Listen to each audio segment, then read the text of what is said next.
Yo, this is John McGlynn, part of the P2W fantasy team. Just checking in with a little shorty video on players I'm trying to buy right now, the non-point scoring season, that may not be so attractive to some managers who may roster this player.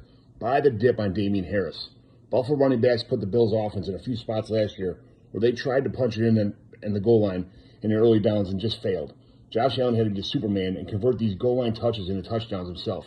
Just like they brought in Nyheim Hines to be a special teams ace last year, the Bills brought in a fantastic between-the-tackle stud to patch that hole in their roster and keep Josh Allen upright and healthy. Harris is about to be a monster in early downs, clock-chewing time, and goal-line fantasy gold carries. Buy the dip on Damian Harris. John McGlynn, P2W Fantasy. What's going on, P2W Fantasy family? The player that I'm buying into in Dynasty for the 2023 season is Darren Waller. He's definitely dipped the past 2 years because of injuries only. Without injuries, he's definitely a top 3 talent in the league, and he has landed in the NFC East with Daniel Jones. So just think of Mark Andrews and Lamar Jackson. Darren Waller will definitely get the bulk share of the load.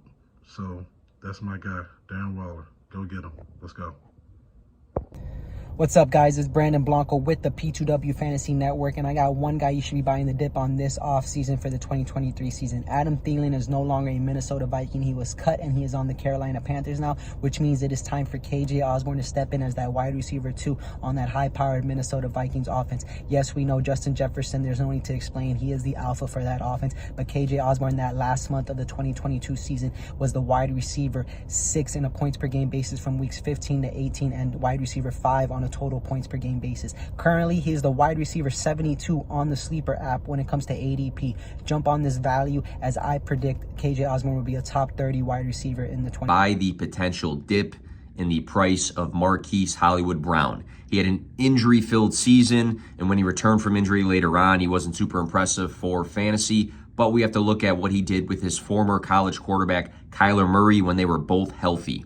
That would be weeks 1 through 6 and week 12. In those specific games, Hollywood Brown averaged 10.28 targets, 7 receptions, 75.85 receiving yards, 0.43 touchdowns, and 17.16 fantasy points. AKA, that's very good.